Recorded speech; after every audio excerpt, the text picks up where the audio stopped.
প্রিয় দর্শক, শুভেচ্ছা। সবাইকে আমন্ত্রণ জানাচ্ছি আমাদের নিয়মিত স্বাস্থ্য বিষয়ক অনুষ্ঠান আপনার সুস্বাস্থ্য দেখবার জন্য। আজকে আমরা অনুষ্ঠান সাজিয়েছি হার্ট অ্যাটাক নিয়ে। হার্ট অ্যাটাক কীভাবে হয়, কেন হয়, প্রাথমিক অবস্থায় আমরা কি করব, হসপিটালে যাওয়ার পর কী করতে হয়, এই বিষয়গুলো আমরা বিস্তারিত জানব। আমাদের সাথে আছেন প্রফেসর ডাক্তার তৌফিকুর রহমান। তিনি বিভাগীয় প্রধান এবং অধ্যাপক, কার্ডিওলজি বিভাগ, কর্নেল মালিক মেডিকেল কলেজ ও হাসপাতাল, মানিকগঞ্জ। ডাক্তার মোহাম্মদ তৌফিকুর রহমান একজন হৃদরোগ বিশেষজ্ঞ। 1971 সালের 10 অক্টোবর চুয়াডাঙ্গার আলমডাঙ্গায় এক সম্ভ্রান্ত মুসলিম পরিবারে জন্মগ্রহণ করেন। রোটারি স্কুল খুলনা থেকে প্রাথমিক বিদ্যালয়ে শিক্ষা গ্রহণ শেষ করে ঢাকার মতিঝিল আইডিয়াল স্কুলে ভর্তি হন। মাধ্যমিক শিক্ষা শেষে উচ্চ মাধ্যমিক পাশ করেন নটরডেম কলেজ থেকে। অতঃপর ঢাকা মেডিকেল কলেজ থেকে MBBS পাশ করেন। পরবর্তীতে FCPS এবং MD ডিগ্রি অর্জন করেন ডাক্তার মোহাম্মদ তৌফিকুর রহমান। 1999 সালে চাকরি জীবনের শুভ সূচনা করে পর্যায়ক্রমে Mansur Ali medical college, BIRDEM CCU, Chuadanga Sadar health complex, NICVD, Manikganj medical কলেজে কাজ করেছেন। বর্তমানে মালেক মেডিকেল কলেজ মানিকগঞ্জে অধ্যাপক ও বিভাগীয় প্রধান হিসেবে কর্মরত আছেন। স্যার, প্রথমে আপনার কাছে আমি জানতে চাই যে আসলে হার্ট অ্যাটাক শব্দটা আমরা সবাই কম বেশি পরিচিত। হার্ট অ্যাটাক, আসলে হার্ট অ্যাটাক বলতে আমরা কি বুঝি?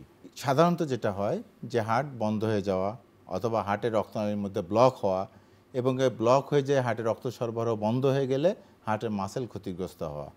ক্ষতিগ্রস্ত হলে স্বাভাবিকভাবে সেটাকে একটা উপসর্গ দিবে যে হার্টের যে পরিবর্তন আসতেছে। আমরা কীভাবে বুঝবো? রোগী বলে বুকে তীব্র ব্যথা হচ্ছে, সাথে বলে আমার ঘাম হচ্ছে, অস্থিরতা লাগতেছে। ইভেন পেশেন্ট পড়েও যেতে পারে, অজ্ঞান হয়ে পড়ে যেতে পারে যদি মাত্রাটা বেশি হয়। এই সব কিছু মিলে আসলে আমরা বলতেছি হার্ট অ্যাটাক। কিন্তু এর যে আসলে কারণ যেটা এর মধ্যে পড়ে সেটা হলো হার্টের যে রক্তনালী যেগুলো আছে, এই রক্তনালীগুলো ব্লকজনিত কারণে হোক বা অন্যান্য আরও কিছু কারণ আছে যেগুলোতে বন্ধ হয়ে যেতে পারে। সাধারণত পুরাপুরি বন্ধ হলেই হার্ট অ্যাটাকটা হয়। কারণগুলো কি, মানে এর অন্তর্নিহিত পিছনে কি কারণ, যে কারণে হার্ট অ্যাটাক? যদি আমরা বলি যে হার্ট অ্যাটাক একদম যে কারণে হচ্ছে সেটা হলো হার্টের রক্তনালী বন্ধ হয়ে যাওয়া বা চর পড়া। এখন এই চর পড়াটা বিভিন্ন কারণে হতে পারে, যেগুলোকে আমরা রিস্ক ফ্যাক্টর বলি। রিস্ক ফ্যাক্টর মানে হলো যে না এগুলোই যে করে তা না, কিন্তু এগুলো থাকলে ঝুঁকি বেড়ে যায়। যেমন যদি একটা বয়স বাড়ার সাথে সাথে রিস্ক বাড়ে, পুরুষদের সাধারণত হার্ট অ্যাটাক বেশি হয়। তারপরে যাদের ধূমপান করেন তাদের হার্ট অ্যাটাকের ঝুঁকি বেশি। যারা ডায়াবেটিসে ভোগেন এবং ডায়াবেটিস কন্ট্রোলে রাখেন না তাদের হার্ট অ্যাটাকের ঝুঁকি বেশি। যারা উচ্চ রক্তচাপে ভোগেন কিন্তু উচ্চ রক্তচাপ নিয়ন্ত্রণে রাখেন না তাদের হার্ট অ্যাটাকের ঝুঁকি বেশি। এবং আর সবচেয়ে বলা যায় গুরুত্বপূর্ণ যেটা সেটা হলো যাদের ফ্যামিলিতে কারো হার্টের সমস্যা আছে। কারণ ফ্যামিলিতে হার্টের সমস্যা বলতে কী বোঝায়? যদি বলে স্যার আমার বাবার হার্ট অ্যাটাক হয়েছিল বা আমার চাচার, আমরা ফার্স্ট ডিগ্রি রিলেটিভ বলি, নিকট আত্মীয় কারো হার্টের সমস্যা আছে। এছাড়া বলা আছে যারা সেডেন্টারি লাইফস্টাইল, মুভমেন্ট কম করে, যাদের ওজন বেশি, এদের কিন্তু হার্ট অ্যাটাক হওয়ার সম্ভাবনা বেশি থাকবে। যাদের রক্তে কোলেস্ট্রলের মাত্রা বেশি এবং এই কোলেস্ট্রলের মাত্রা নিয়ন্ত্রণ করে না, ওষুধ খায় না, তাদের কিন্তু হার্ট অ্যাটাকের সম্ভাবনা বেশি থাকবে। এখন এগুলো হলে কি হয়? এগুলো থাকলে সাধারণত আমাদের হার্টের রক্তনালী যেটা আছে, শুধু হার্টের রক্তনালী সরে অন্যান্য রক্তনালীতেও হতে পারে, সেটা হার্টের রক্তনালীতে সম্ভাবনা বেশি থাকে। সেটা হলো একজনের চর পড়ে, রক্তের কোলেস্ট্রলে আস্তরণ পড়ে। এই আস্তরণটা পড়লে কি হবে? এই আস্তরণ পড়ে পড়ে হার্টের রক্তনালী চিকন হতে থাকে। এই চিকন হলে তাহলে রক্ত সরবরাহ কম হয়, তখন আমরা পরিশ্রম করতে গেলে বা হাঁটতে গেলে রোগী বলে ব্যথা করে বা বুকে চাপচাপ একটা অনুভূতি হয়। এখন এই জিনিসটা যখন আরও বেশি হয়ে যাবে, মানে রক্তনালীটা পুরোপুরি বন্ধ হয়ে যেতে পারে। বন্ধ হয়ে যেতে পারে কীভাবে? ব্লক বাড়তে বাড়তে 100% হয়ে গেল, বন্ধ হতে পারে। অথবা অনেক সময় দেখা যায় ব্লকের মধ্যে কোলেস্ট্রলের মাত্রা যখন বেশি থাকে, অনেক সময় আমরা ইম্যাচুর প্লাগ বলি এগুলোকে, এগুলো কোনো কারণে ফেটে যেতে পারে। এখন এই ফাটা সাধারণত কাদের বেশি হয়?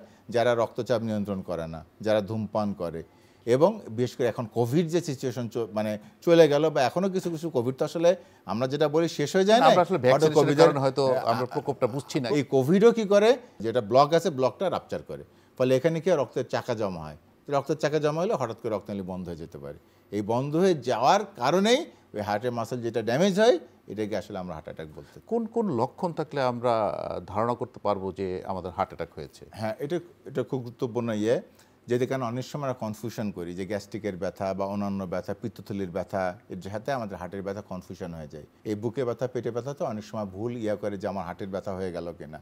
এটা অনেক ক্ষেত্রে আমরা দেখছি যে কারো পিত্তথলি পাথর আছে, এই পাথর থাকার জন্য যে চর্বিজাত খাবারটা খাচ্ছে, ফলে দেখা যাচ্ছে বুকে ব্যথা হচ্ছে। এই গ্যাসের ব্যথা বা আপনি গলব্লাডার স্টোনের কথা বলছেন ব্যথা, আর হার্টের ব্যথা আসলে তফাৎটা কি? এখন যেটা আছে, একটা হার্টের ব্যথা যদি আমরা প্রথমে ধরে বলি, একটা হলো যে বয়স বাড়ার সাথে সাথে যদি হার্ট অ্যাটাক হয়, সাধারণত একটু বয়স্ক মানুষদের বেশি হয়। দুই হলে রিস্ক ফ্যাক্টর যেগুলো আমরা বললাম, ডায়াবেটিস, উচ্চ রক্তচাপ, তারপরে কোলেস্ট্রলের মাত্রা বেশি, এগুলো যদি থাকে, যদি কন্ট্রোল না করে তাদের, এবং এই রিস্ক ফ্যাক্টরগুলো যদি থাকে, তাহলে ধরে নিতে হবে যে আমার ব্যথাটা হার্টের ব্যথা হতে পারে বা হার্ট অ্যাটাকের ব্যথা হতে পারে। এবং ব্যথাটা এমন ধরন হতে পারে এরকম ব্যথা আগে কখনো হয় নাই, এবং কোনো ক্ষেত্রে রোগীর এমন বলে যে স্যার এমন তীব্র ব্যথা মনে হয় মরে যাচ্ছি, মানে এরকম আর কি, মানে মরে যাওয়ার ভয়ের মতো তৈরি আছে, আমি মনে হয় মরে যাচ্ছি। এবং ব্যথার ধরনটা হলে বুকের উপরে মনে হচ্ছে যে হাতি যেমন পা দিলে যেমন বুকের উপরে চাপ চাপ লাগে, ওরা মনে হবে কিছু একটা বুকের উপরে চাপ দিয়ে আছে, হাতি পাড়া দিয়েছে। আমরা কনভেনশনালি ব্যথা বলতে যেটা বুঝি, তার চেয়ে হার্টের ব্যথাটা একটু ডিফারেন্ট। হার্টের ব্যথাটা বুকে চাপ চাপ চাপ চাপ লাগে, মানে বুকের উপরে পাথর বসে আছে, এরকম ধরনের ফিলিংসটাও এরকম হবে। সাথে সাথে যেটা হয়, প্রচুর ঘাম হয়। এটা আমরা কমনলি জিজ্ঞেস করি ডিফারেন্সিয়েট করার জন্য, আপনার কি সাথে ঘাম হয়েছিল? বলে হ্যাঁ, ঘাম হতে পারে। সাথে সাথে কোনো কোনো ক্ষেত্রে বমি হতে পারে, যে বমি ভাব হতে পারে। যদি এরকম সাধারণত হয়, আমরা সাধারণত রোগীদের সবসময় বলি আপনার এই ক্ষেত্রে দেরি করবেন না, যে আমরা গ্যাসের হচ্ছে বা গ্যাসের হতে পারে বা ওই যে পিত্তথলি ওরকম ব্যথা হতে পারে, আপনি সেরে যায় কিনা আপনি চিন্তা করবেন, এখানে ওয়েট করার দরকার নেই। প্রতিটা মিনিট গুরুত্বপূর্ণ এখানে আমাদের কার্ডিয়াক মাসেল বাঁচানোর জন্য। সে তখন নিকটস্থ হাসপাতালে চলে যাবে, হাসপাতালের ইমার্জেন্সি বিভাগই তাকে বলে দিবে যে আপনার হার্টের ব্যথাটা অন্য ব্যাপার, মানে এটা হলো প্রথম কথা। এখন সে এখানে হাসপাতালে ইমার্জেন্সি আসলে তাকে হয়তো ইসিজি করা হবে, একটা রক্তের পরীক্ষা করা হয়। পরীক্ষার পর যদি তারা হার্ট অ্যাটাক হয়ে থাকে, আমরা ভর্তি দিই শিশুতে। যদি হার্ট অ্যাটাক না হয়ে থাকে, তখন তাকে রোগীর কিছু ওষুধপত্র দিয়ে আমরা ছেড়ে দিই, বা ওরা বলি যে আপনার ফলো আপে থাকবেন, বা আপনার অন্য কোনো অন্য হাসপাতালে বা অন্য ডাক্তারের কাছে রেফার করে দেওয়া হয় সাধারণত। আমাদের বাসায় কি করা উচিত? মানে রোগী তো যেতে যেতে তাকে প্রিপারেশনে গাড়ি এনে অ্যাম্বুলেন্সে নিয়ে যেতে কিছু সময় লেগে যায়, সেক্ষেত্রে তার বাসায় প্রাথমিকভাবে কি করা উচিত? প্রাথমিকভাবে যখনই রোগী বুঝবে যে আমার বা সাসপেক্ট করবে, তখন যদি সাসপেক্ট করে যে ব্যথাটা হার্টের ব্যথা বা হার্ট অ্যাটাকের ব্যথা হওয়ার সম্ভাবনা বেশি, রোগীর সঙ্গে সঙ্গে ডিলে না করে, যদি বাসায় ইকোস্প্রিন থাকে বা পাশে দোকান ও ফার্মেসিতে এখন মোটামুটি অ্যাভেলেবল অ্যাসপিরিন জাতীয় বা ক্লোপিডোগ্রাল জাতীয় ওষুধ আছে, এগুলো মুখে খেয়ে নেবে। আমরা বলি যদি ডিসপ্রিন পাওয়া যায় 300 মিলিগ্রাম ভালো, আর যদি ডিসপ্রিন অনেক সময় অ্যাভেলেবেল পাওয়া যায় না, ট্যাবলেট যে পানিতে গুলে আগে আমরা খেতে বলতাম, সেটা এখন অনেক ক্ষেত্রে অ্যাভেলেবেল না, সেক্ষেত্রে 4টা ইকোস্প্রিন ট্যাবলেট 75 মিলিগ্রাম হলে 300 হয়, খেয়ে নেবে। সাথে ক্লোপিডোগ্রাল 75 মিলিগ্রাম হয় 4টা ট্যাবলেট খেয়ে নেবে। খেয়ে নেওয়ার পরে এরপর রোগী সেটা প্রথম যেটা কল করবে সেটা হলো যদি অ্যাম্বুলেন্স, সেক্ষেত্রে একটা কার্ডিয়াক অ্যাম্বুলেন্সের একটা ইয়ে থাকে, যে কার্ডিয়াক অ্যাম্বুলেন্স যদি সম্ভব হয় কার্ডিয়াক অ্যাম্বুলেন্স কল করা, আর না হলে নর্মাল অ্যাম্বুলেন্স। অথবা অ্যাজ আর্লি অ্যাজ অ্যাম্বুলেন্স আমরা অ্যাভেলেবেল না, বা আমি যে বাসায় থাকি যেখানে থাকি সেখানে অ্যাম্বুলেন্স যাওয়ার মতো জায়গা নেই, কোনো না, আমি ডিলে না করে আমি রিক্সা নিয়ে বা যেটা হোক নিকটস্থ আমি হাসপাতালে, মানে নিকটস্থ হাসপাতালে। এবং প্রবাবলি যদি এরকম হয় যে আমার পাশে কার্ডিয়াক কোনো হসপিটাল আছে, সেই কার্ডিয়াক হসপিটাল যেটা প্রাইভেট হোক বা গভর্নমেন্ট হোক, ডাজন্ট ম্যাটার, আমি প্রথমে ওখানে যাব বা কার্ডিয়াক হাসপাতাল। আর যারা গ্রামের ওরা যদি বলে আমি ওই যে উপজেলা হেলথ কমপ্লেক্সে যাবো, কোনো অসুবিধা, এখন সব উপজেলা হেলথ কমপ্লেক্সে ইসিজির ব্যবস্থা আছে, রক্ত পরীক্ষা করার ব্যবস্থা আছে, সে ওখানে যাবে। বা যদি অন্য সেন্টার প্রাইভেট সেন্টার থাকে, সমস্ত প্রাইভেট ক্লিনিকগুলোতে এখন ইসিজির ব্যবস্থা করা আছে, সে ওখানে যাবে। যাওয়ার পরে প্রাথমিকভাবে ইসিজি করে বা পরীক্ষা করে তারপর রোগীকে যে সেন্টারে আসলে কার্ডিয়াক সেবা পাওয়া যায় সেইটার জন্য আমরা প্রপার জায়গায় ওরা সেন্টারটা রেফার করে দিবে রোগীকে, তখন আমাদের আবার মেন চিকিৎসা শুরু হবে। আপা 4 দিনের ছুটি পেলাম, তাই ফ্যামিলি নিয়ে ঘুরতে যাব। আপনি কোথাও ঘুরতে যাবেন? আমরা কি আপনার মতো এত নিশ্চিন্ত? ব্যবস্থা নিলেই নিশ্চিন্ত হওয়া যায়। ভাগ্যিস ডাক্তারের পরামর্শক্রমে আমি সর্বাধুনিক স্বল্পমাত্রার জন্ম নিয়ন্ত্রণ পিল রোজেন 28 গ্রহণ করেছিলাম। এলো রোজেন 28, যা জন্ম নিয়ন্ত্রণ পিলকে করেছে অধিকতর সহনীয় ও কার্যকর, এবং ওজন বৃদ্ধি ও উচ্চ রক্তচাপের মতো প্রধান পার্শ্ব প্রতিক্রিয়া থেকে মুক্ত। Rosen 28 4th generation birth control পিল।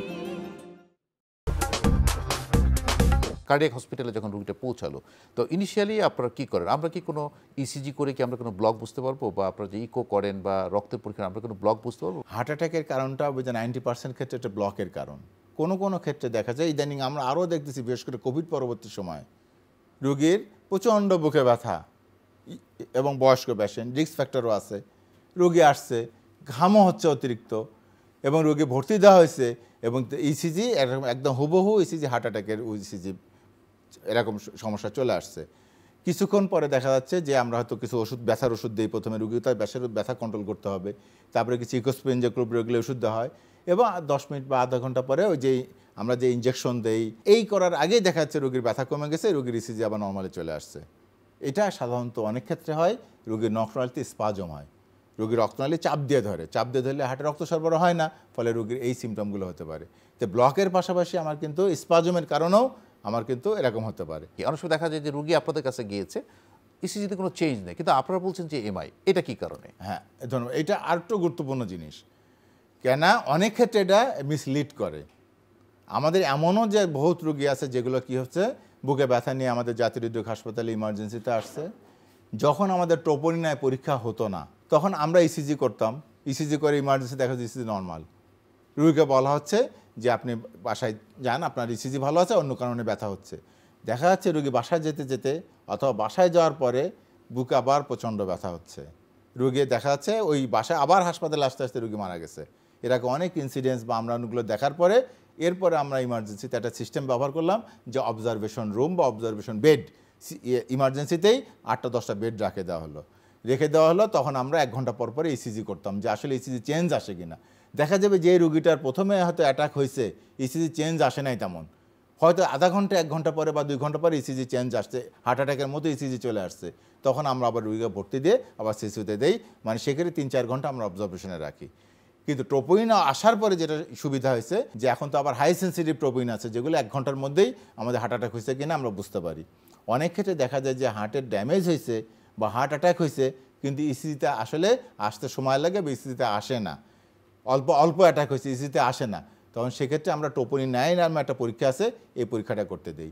এটা যদি সামান্য হার্ট অ্যাটাকও হয় তাহলে এই রিপোর্টটা চলে আসে, তখন এই রোগীকে আমরা হাসপাতালে শিশুতে বা পোস্ট শিশু যেটা আছে আমরা ভর্তি দিয়ে রাখি রোগীকে, এবং সেভাবে হার্ট অ্যাটাকের চিকিৎসা দিয়ে থাকি। তো এই যে হার্ট অ্যাটাকের রোগী যখন আপনাদের এই কার্ডিয়াক হসপিটালে আসলো, তখন আসলে আপনাদের ম্যানেজমেন্ট প্ল্যানটা কি থাকে? ইমার্জেন্সিতে রোগী আসে, ইমার্জেন্সি রোগী আসার পরে সাধারণত আবার একটা ইসিজি করা হয়, রিচেক করা হয়। হয়তো দেখা যাবে যে হাসপাতালে গেছে একটা ইসিজি করা হয়েছে, ইসিজি দেখা যাচ্ছে এটা খুব একটা আনকমন যে না, এটা এরকম ঘটনা ঘটতে পারে যে আছে 2টা রোগী ছিল বা 3টা রোগী ছিল, নাম লেখে নাই, সিস্টার ইসিজি চেঞ্জ হয়ে গেছে, ওনারে কইছে আপনার তো অ্যাটাক হয়ে গেছে, আপনি হাসপাতালে চলে যান, রোগী হয়তো ইসিজি নিয়ে আসছে।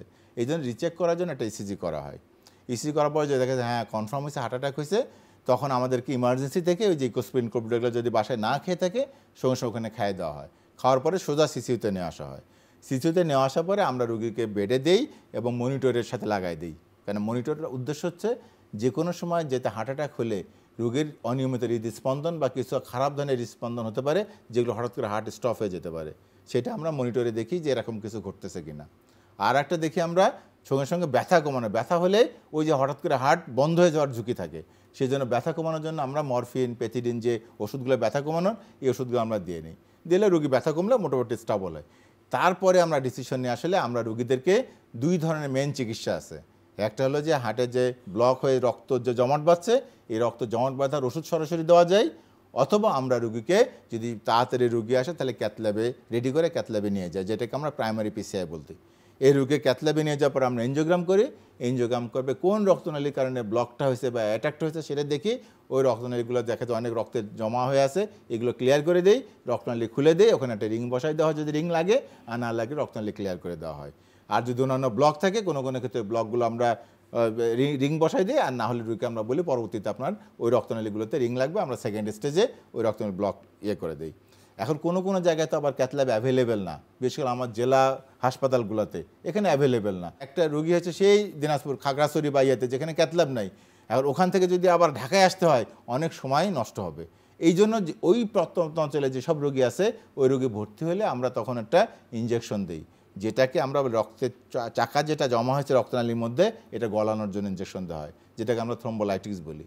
তাহলে রক্তের চাকা গলে গেলে রক্তনালী ক্লিয়ার হয়ে গেল, রক্ত সরবরাহ হলো, রোগীর বুকে ব্যথা কমে গেল এবং রোগীর সুস্থতা বোধ করলো, এবং রোগীর পরবর্তীতে যে চিকিৎসা দেওয়া গেলো সেগুলো আমরা দিই। রক্ত গলানোর যে ওষুধগুলো এখন অ্যাভেলেবেল আছে বা ইনজেকশন অ্যাভেলেবেল আছে, এখন সাধারণত দেখা যায় 50 থেকে 60% ক্ষেত্রে এগুলো কার্যকরী, মানে সমস্ত ক্ষেত্রে আমার রক্তনালী রক্ত জমাট ব্যথা গলাইতে পারে না।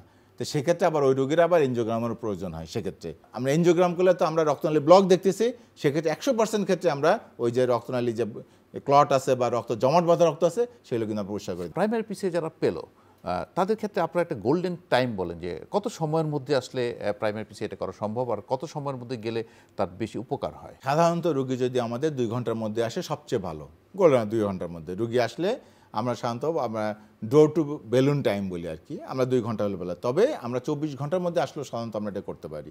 তবে প্রাইমারি পিসে তবে যত তাড়াতাড়ি রোগী আসবে তত তাড়াতাড়ি রোগীর উপকার হবে এই প্রসিডিউর করলে। মানে প্রতি মিনিটে আমার কার্ডিয়াক মাসেল ড্যামেজ হওয়ার সম্ভাবনা বেশি। আমি যদি আধা ঘন্টা পরে আসি আমার মাসেল ড্যামেজ বেশি হবে, 1 ঘন্টা পরে আসলে আরও বেশি ড্যামেজ হবে। সুতরাং আমি যত তাড়াতাড়ি আসবো তত তাড়াতাড়ি আমরা এই যে চিকিৎসাটা বেনিফিট পাবো। সেটা থ্রোম্বোলাইটিসের ক্ষেত্রে সমান, সেটা হলো আমার ওই প্রাইমারি পিসের ক্ষেত্রে সমান। তবে প্রাইমারি পিসে সাধারণত 24 ঘন্টা পরে আসলে ওটা আমরা প্রাইমারি পিসে তখন না করে পরবর্তীতে রোগী সেটেল করে তারপর আমরা এনজিওগ্রাম। তো সাধারণত যদি প্রাইমারি পিসে সম্ভব না হলো তাহলে কতদিন পরে আপনারা রোগীকে অ্যাডভাইস করেন যে আপনি এনজিওগ্রাম করে দেখে নেবেন? আমরা ইউজুয়ালি 4 সপ্তাহ পরে করার জন্য আমরা বলি যে 4 সপ্তাহ পরে রোগীর মধ্যে একটু যেটুকু ড্যামেজ হচ্ছে সেটুকু একটু স্থিতি হোক, সেটা স্টেবল হোক, স্টেবল করা হওয়ার পরে সাধারণত আমরা দেখি। কোনো কোনো ক্ষেত্রে আর্লিও করা হয়, মানে ডিসচার্জের আগেও করা হয়, যে 7 দিন বা 8 দিন আমরা ডিসচার্জ করি তার আগে আমরা এনজিওগ্রাম করে অনেক সময় ছেড়ে দিই। কিন্তু ইউজুয়ালি প্র্যাকটিস যেটা সেটা 4 সপ্তাহ পরে করাটাই ভালো। আচ্ছা, এই যে আপনারা এনজিওগ্রাম করে আপনারা রিং লাগিয়ে দিলেন, ব্লক সরিয়ে দিলেন, এরপর কি সে সারা জীবন ভালো থাকবে নাকি তাকে চেক আপে থাকতে হবে, ফলো আপে থাকতে হবে? এইটা খুব গুরুত্বপূর্ণ জিনিস। আমরা এটা হলো যে আমরা রোগীর ব্লক হয়েছে, ব্লকটা সেরে দিলাম, রিং লাগাই দিলাম, বাইপাস সার্জারি করে দিলাম, যেটাই রোগীর দরকার সেটা করে দিলাম। এখন একটা ব্যাপার কোশ্চেন থেকে যায় যে এই রোগীটা যেটা আছে এটা হলো রিং ভালো রাখা, বা আমরা যে গ্রাফ লাগাইছি গ্রাফ তো আমাকে ভালো রাখতে হবে, 1। 2 নম্বর হলো এই রোগীর ব্লক হয়েছে, ভবিষ্যতে তার ব্লক হওয়ার টেন্ডেন্সি তো আরও বেশি। এখন কি আমি বারবার ব্লক হবে বারবার কি রিং লাগাবো, বারবার বাইপাস করব? অথবা এই রোগীর একবার অ্যাটাক হয়েছে ব্লক হয়ে, এখন তার সেকেন্ড টাইম বা অ্যাটাক হওয়ার সময় 30 গুণ বেশি, তাহলে কি আমি তাকে অ্যালাউ করবো যে আবার অ্যাটাক হোক? সেটা তো আমি চাবো না। প্লাস হলে অ্যাটাক হয়েছে, কিছু মাসেল ড্যামেজ হয়েছে, আমি চাবো যে এই মাসেলগুলো ড্যামেজ হয়ে এটা আবার নর্মালি আস্তে আস্তে স্বাভাবিক দিকে ফিরে আসুক, তার ডেভেলপমেন্ট হোক, উন্নতি হোক, সেটা চাবো। এখন এই কাজগুলো কে করবে? এই কাজগুলো করবে, এই কাজগুলো আমার রিংও করবে না, এই কাজগুলো আমার বাইপাস সার্জারিও করবে না। এই যে কাজগুলো করবে কোনটা কোনটা? একটা হলো আমার সাডেন কার্ডিয়াক ডেথ, হঠাৎ করে মৃত্যু হওয়ার ঝুঁকি যেটা, সেটা প্রিভেন্ট করা, হঠাৎ করে যাতে হার্ট অ্যাটাক না হয় সেটা প্রিভেন্ট করা, প্লাস হলো আমার হার্টের ফাংশন যেটা আছে সেটা আস্তে আস্তে উন্নতি হওয়া। এই কাজগুলো সবগুলো করবে ওষুধ কিছু। সুতরাং আমি ওষুধ খাবো, রুগীকে এটা বলে দিব, রুগীকে সাধারণত কাউন্সিলিং করার আমিও বলে দিই আপনি কি ওষুধ এমনি এমনি খাবেন, যে বাজারে ওষুধ আছে বলে কি আপনার খাইতে হবে? জিনিসটা এরকম না, আপনি ওষুধ খাবেন নির্দিষ্ট কিছু পারপাজের উদ্দেশ্যে। তখন আমি কাউন্সিলিং করে দিই এভাবে যে আপনার তো হার্ট অ্যাটাকের ঝুঁকি একবার হয়েছে, আবার তো হতে পারে, আপনার তো আবার হলো হঠাৎ করে মৃত্যুর ঝুঁকি আছে, আপনার তো হার্টের মাসেল ভালো করতে হবে, তাহলে সেক্ষেত্রে কী করেনি আপনাকে অবশ্যই ওষুধ খেতে হবে। তখন আমি বলে দিই ওষুধের কাজ হলো এটা। কিছু ওষুধ আছে যাতে আমার হার্ট অ্যাটাক আবার না হয় সেটা প্রিভেন্ট করে, কিছু ওষুধ আছে যাতে আমার ব্লক না হয়, বা আবার অনেক ক্ষেত্রে দেখা যায় ধরেন বড় বড় ব্লক যেগুলো থাকে সেগুলো আমরা রিং বসাই দিই, কিন্তু অনেক সময় 20, 30, 40%, 50% ব্লক আছে, বড় হতে পারে। হ্যাঁ, ওগুলো বড় হবে দিন দিন, তাহলে সেগুলোকে আমরা প্রিভেন্ট করবো না? সেই প্রিভেন্ট করার জন্য কিছু ওষুধ আছে। আচ্ছা, আমরা যদি এইখানটাই আসি যে আসলে প্রিভেনশন খুব ইম্পর্টেন্ট, মানে ফার্দার ব্লক করার জন্য। আর আমরা ধরেন যে ইসিজি ইকো করছেন বা তার রোগীর আপনার ব্লক ধরা পড়ছে, ইজ দ্যার এনি প্রিভেনশন যে আমরা হার্ট অ্যাটাকে যাতে না যেতে হয়, কোনো প্রিভেন্টিভ কোনো পরামর্শ আছে কি? প্রিভেন্টিভ আর যাতে আমাদের অ্যাটাকের মধ্যে গেল আমার ব্লকই হলো না, যদি আমি আর একটু বলি যে আমার যাতে ব্লক না হয় সেক্ষেত্রে আসলে আমার করণীয় বা ব্লক প্রিভেন্ট করার জন্য আমাকে কী করণীয় আছে। তো প্রথমে যেটা আমরা বললাম যে রিস্ক ফ্যাক্টরগুলো, যেগুলো রিস্ক ফ্যাক্টরগুলো আমার যে ব্লক হওয়া ত্বরান্বিত করে সেগুলোকে আমাকে ঠেকাইতে হবে। এখন ত্বরান্বিত করে যেটা আমি যখন ফ্যামিলিতে আমার আছে হার্ট অ্যাটাক আছে, এটা আমি কীভাবে প্রিভেন্ট করবো? হ্যাঁ, সেটাকে আপনার সাবধান থাকতে হবে বেশি, আরও স্ক্রিনিং প্রোগ্রাম যেটা, হ্যাঁ স্ক্রিনিং প্রোগ্রাম। সেক্ষেত্রে আপনাকে যেমন যেমন কোলেস্ট্রলের মাত্রা, ডায়াবেটিস আছে কিনা, আপনি তো ধূমপান অবশ্যই করবেন না, ইভেন প্যাসিভ স্মোকিংও নিষেধ করা হয়, যে পাশে ধূমপান করতেছে আপনি কাছাকাছি থাকবেন না। এই সমস্তগুলোকে তাকে লাইফস্টাইল মডিফিকেশন যেটা বলি আমরা। এক কথায় আপনি যেটা বলছেন যে আসলে এই প্রিভেনশন যেটা মেইন কথা, যে আপনি যে রিস্ক ফ্যাক্টরগুলো বলেছেন যে হাইপারটেনশন, ডায়াবেটিস, ওবেসিটি, কোলেস্টেরল, এই জিনিসগুলো কন্ট্রোল করলে তার হার্টের অ্যাটাকের ঝুঁকিটা অনেকটাই কমে যাবে। এখন বলতে ঝুঁকি যেহেতু কমবে বুঝবে কিভাবে? এখন তাকে তাহলে প্রেশার মাপতে হবে, তাকে ডায়াবেটিস মাপতে হবে আছে কিনা, এবং মাঝে মাঝে কোলেস্ট্রল মাপতে হবে। এই মেপে তাকে কন্ট্রোলের মধ্যে রাখতে হবে। এখন কন্ট্রোল করার জন্য আমার যা দরকার এক্সারসাইজ করা, খাবার দাবার নিয়মিত যা কিছু করার দরকার করতে হবে। যদি তারপরেও কন্ট্রোল না হয়, তার যদি ওষুধ খাওয়ার দরকার হলে আমাকে ওষুধ খেয়ে কন্ট্রোল করতে হবে। অনেক ধন্যবাদ প্রফেসর ডাক্তার তৌফিক রহমান আপনার সুন্দর পরামর্শের জন্য। নিশ্চয়ই যারা হার্ট অ্যাটাকের ঝুঁকিতে আছেন তাদের জন্য অনেক কাজে আসবে আপনার এই পরামর্শ। প্রিয় দর্শক, হার্ট অ্যাটাকের ঝুঁকি এড়াতে আমাদের লাইফস্টাইল মডিফিকেশন খুব জরুরি। আপনার স্থূলকায় বডি, আপনি নিয়মিত ব্যায়াম করুন, আপনি ধূমপান পরিহার করুন, আপনার ডায়াবেটিস, প্রেশার নিয়ন্ত্রণে রাখুন। দর্শক, ভালো থাকুন, সুস্থ থাকুন, শুভকামনা সকলের জন্য।